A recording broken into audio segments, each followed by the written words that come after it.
hanging out na yan.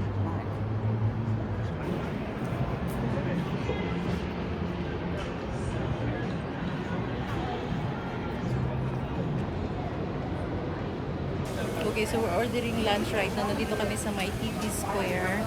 Merong food court. So, me and my daughter's going for Japanese lunch.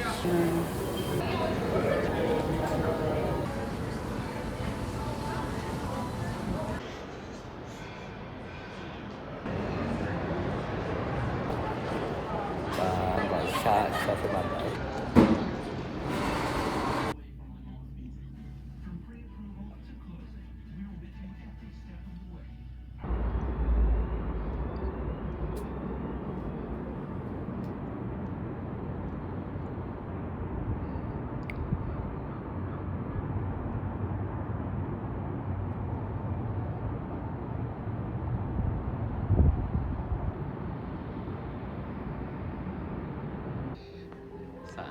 Sa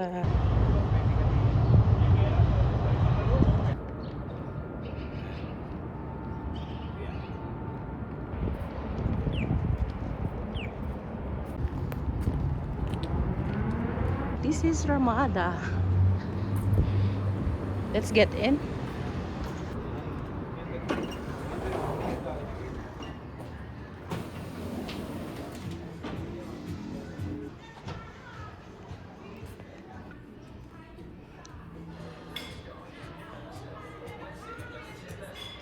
I love that. Wayne Gretzky was a huge Joey Moss fan.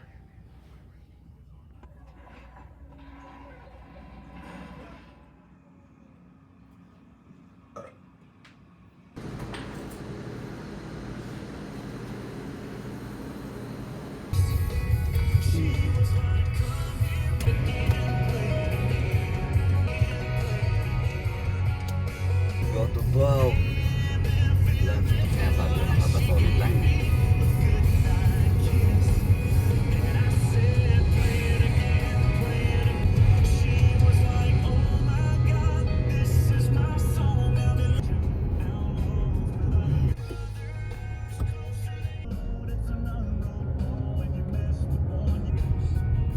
Ah, McLeod South.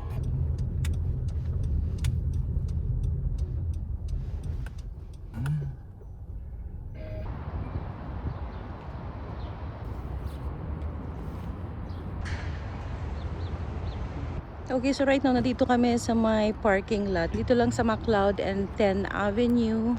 So yung embassy nasa building na yan.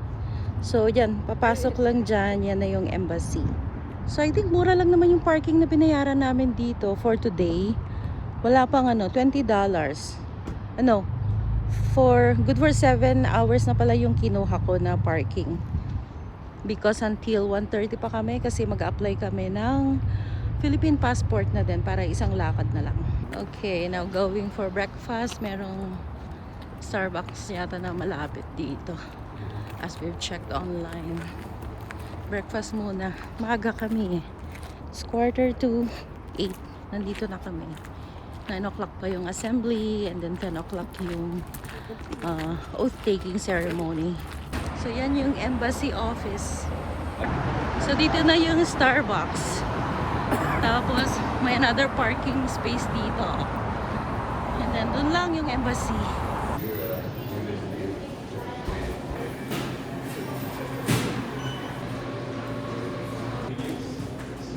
Dito ako mag-agas mamaya nga. Saan? Sa ESO? Ayan, pwede ko lang pag-gas dyan. Tapos pag ganun naman, pa-exit. Yeah. Look what I found. Small mug. Diba? Cute. Pwede ko pa nalubong sa Pinas. No, akin to. It's mine. It's mine. Coffee shop. Hindi. Ornament siya for Christmas tree. Is it? Babaksak naman yung Christmas tree mo pag nalagyan mo maraming ganito. It's heavy.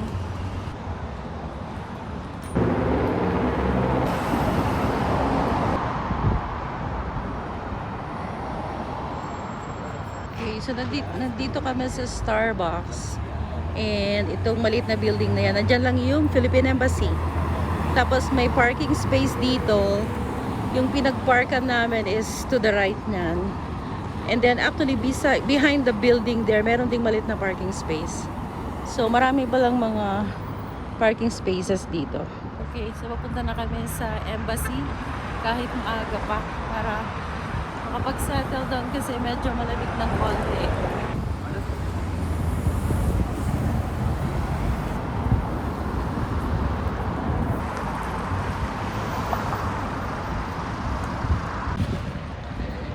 So doon kami nag-park and ito na yung building ng embassy.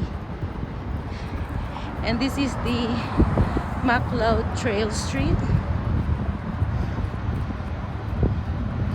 Okay. Let's go to embassy. Okay, so yan Consulate General. Here. Okay, get in.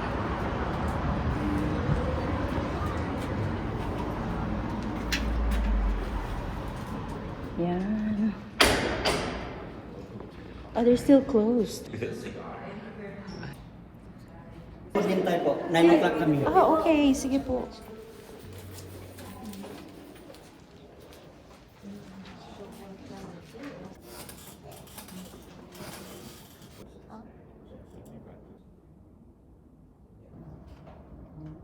So, nag-apply na rin kami ng voters ID or nag-register na rin kami for voting while waiting to be called for our passport application.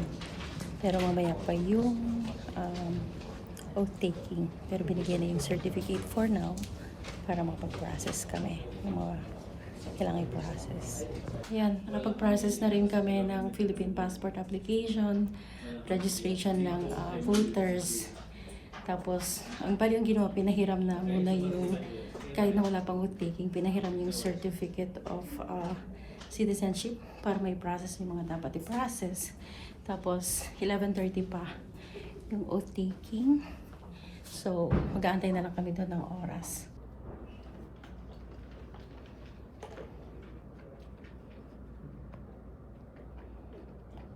May kopya ng panunumpa sa Watawat at saka Bayang Magiliw pag di mo nakabisado. Lupang hinirang. Papakita niyo yung passport proseso. And repeat after me. I state your name. Solemnly swear or affirm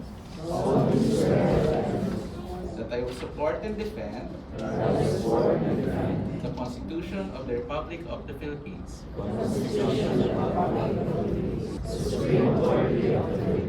and will maintain true faith and allegiance thereto.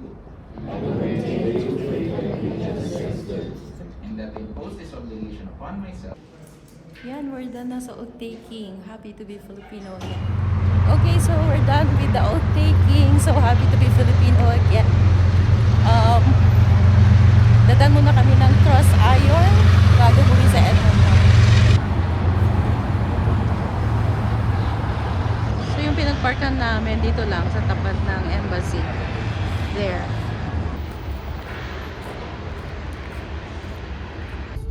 Ayun, gas muna. And then off to Cross Iron Mills.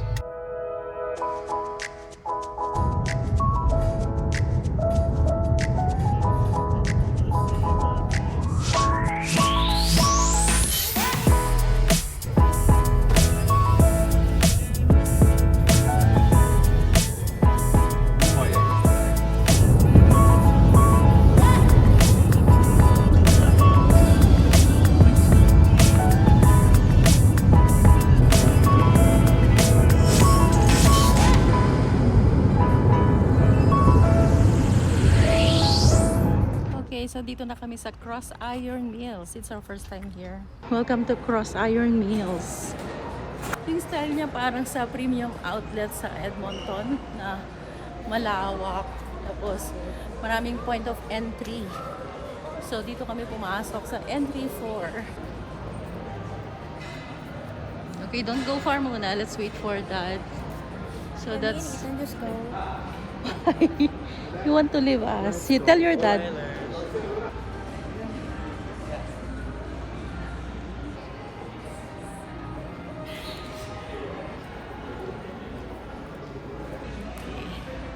Gutom na kami, so hinahanap namin ang food court. So, we're walking towards there.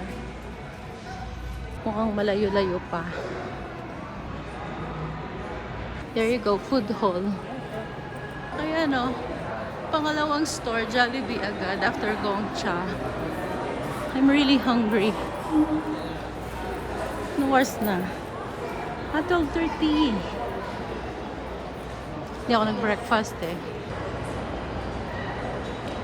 So, laki ng food court pala nila dito. Oh. So large, so huge. Ang dami. Now, where to eat? Villa Medina na naman ba?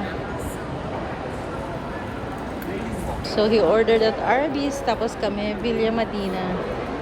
Okay, so kakatapos lang namin kumain dito sa may food court. Yung mga anak ko, nagpaalam sila, gusto nilang umikot-ikot on their own. Tapos, kabahala naman kami mag-asawa. Tapos, bahala naman kami mag-asawang umikot before going back to Edmonton.